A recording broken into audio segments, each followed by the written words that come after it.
President Trump বাংলাদেশকে ভারতের প্রধানমন্ত্রী মোদির হাতে তুলে দিয়েছিলেন। এখন নিশ্চিতভাবেই ট্রাম্পের মন পেতে মোদি সাহেবকে দরকার ডক্টর ইউনূস সাহেবের। এরই মধ্যে সারা পৃথিবী জেনে গেছে যে ডক্টর ইউনূসের নেতৃত্বে বাংলাদেশে ইসলামিক জঙ্গিরা ক্ষমতা দখল করেছে। এই ইমেজ মেরামতে মোদিকে পাশে না পেলে ডক্টর ইউনূসের যে দিন ফুরিয়ে আসছে সে কথা কি বুঝতে পারছেন?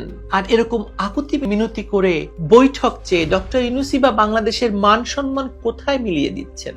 কখনো দেখেছেন বাংলাদেশের কোন সরকার প্রধানকে এভাবে ভারতের প্রতি নতজানু হতে? ক্ষমতায় টিকে থাকতে ডক্টর ইউনূস এখন ভারতের পায়ে পড়তেও মনে হয় রাজি।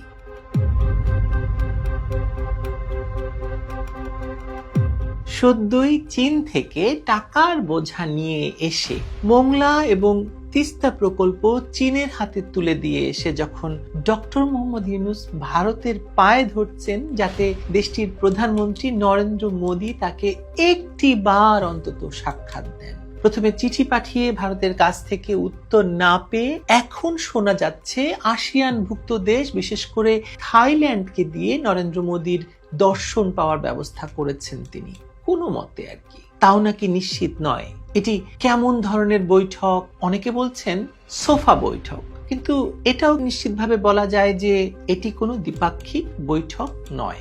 একদিকে ডক্টর ইউনূস আর তার সমর্থকরা ভারত বিরোধী বক্তব্য এবং ভারতের বিরুদ্ধে ষড়যন্ত্র তত্ত্বকে প্রমোট করছেন, অন্যদিকে ক্ষমতায় টিকে থাকার জন্য গোপনে ভারতের সঙ্গে সম্পর্ক উন্নয়নের চেষ্টা চালাচ্ছেন।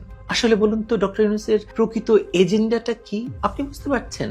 ঠিক আছে, আমি যতটুকু বুঝেছি সেটুকুই আপনাদের সামনে হাজির করছি আজকে। আপনাদের মনে আছে নিশ্চয়ই সেই জুলাইয়ের শেষ দিকে আগস্টের শুরুতে ভারতের দ্য হিন্দু পত্রিকার সাংবাদিক সুহাসিনী হায়দারকে একটি সাক্ষাৎকার দিয়ে ডক্টর ইউনূস বলেছিলেন যে বাংলাদেশ অশান্ত হলে সেভেন সিস্টারও শান্তিতে থাকবে না।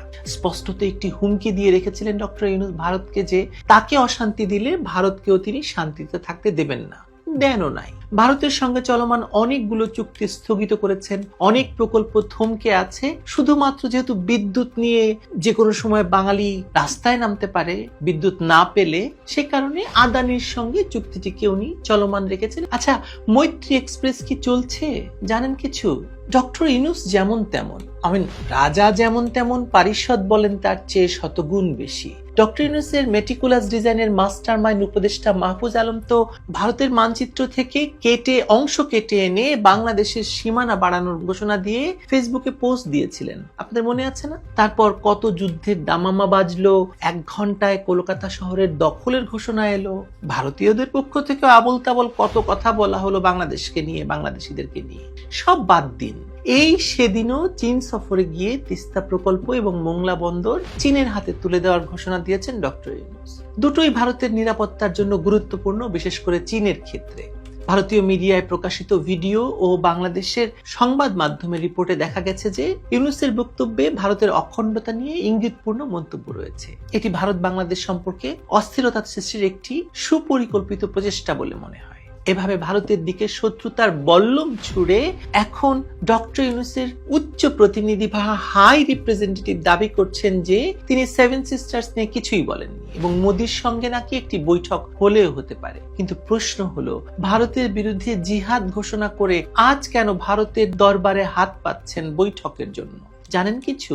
কেন ওই আকুতি এতটুকু দেখা করার জন্য? আচ্ছা চলুন আমি বলি, দেখুন মেলে কিনা আপনার সঙ্গে। অনেকগুলো কারণের মধ্যে একটি হতে পারে যে প্রেসিডেন্ট ট্রাম্প বাংলাদেশকে ভারতের প্রধানমন্ত্রী মোদির হাতে তুলে দিয়েছিলেন। এখন নিশ্চিতভাবেই ট্রাম্পের মন পেতে মোদি সাহেবকে দরকার ডক্টর ইউনূস সাহেবের। এরই মধ্যে সারা পৃথিবী জেনে গেছে যে ডক্টর ইউনূসের নেতৃত্বে বাংলাদেশে ইসলামিক জঙ্গিরা ক্ষমতা দখল করেছে। এই ইমেজ মেরামতে মোদিকে পাশে না পেলে ডক্টর ইউনূসের যে দিন ফুরিয়ে আসছে সে কথা কি বুঝতে পারছেন? যতই চীন করেন না কেন, চীন বাংলাদেশে তার প্রভাব বিস্তার করলেও আন্তর্জাতিক আইসোলেশন দূর করতে ভারত ছাড়া তো কোনো উপায় নেই। সুতরাং ভারতের সঙ্গে সম্পর্কটা জরুরি। ডক্টর ইউনূসের মতো বুদ্ধিমান মানুষ এ কথা বুঝতে পারছেন না? হতে পারে না।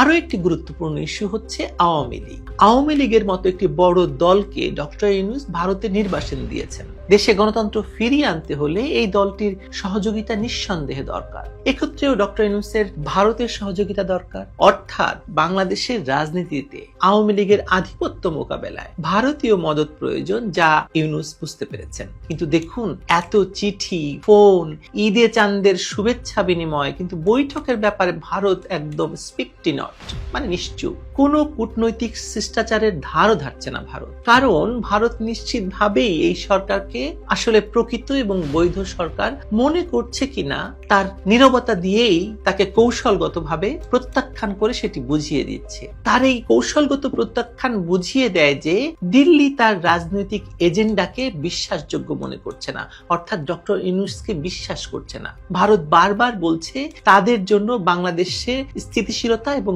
সেভেন সিস্টার ইস্যুটি অগ্রাধিকার এবং গুরুত্বপূর্ণ। ইউনূসের অতীত বক্তব্য ও চীনের সঙ্গে সম্পৃক্ততা ভারতকে যে আসলে সতর্ক করে দিয়েছে, এই লোককে তো বিশ্বাস করা যায় না। কথায় কথায় হুমকি দেয়, অখণ্ডতা বিনষ্টের কথা বলে। ভারতের তো অভিজ্ঞতা আছেই, এদেশে ভারতীয় বিচ্ছিন্নতাবাদীদের অস্ত্র, অর্থ, শেল্টার দিয়ে ব্যবসা বাণিজ্য করার পর্যন্ত সুযোগ দেওয়া হয়েছিল এই বাংলাদেশে। এখন আবার ভারত বিরোধীদের অবারিত দ্বার বাংলাদেশে। পাকিস্তানকে ডেকে ডেকে এনে বলা হচ্ছে আমাকে ব্যবহার করো তোমরা ভারত বিদ্বেষের ক্ষেত্র হিসাবে। এত নিরাপত্তা হুমকির পরও কেন ভারত ডক্টর ইউনূসের সঙ্গে বসবেন বলুন তো? আপনি হলে বসতেন আপনার শত্রুর সঙ্গে এভাবে? আর এরকম আকুতি মিনতি করে বৈঠক চেয়ে ডক্টর ইউনূসই বা বাংলাদেশের মান সম্মান কোথায় মিলিয়ে দিচ্ছেন?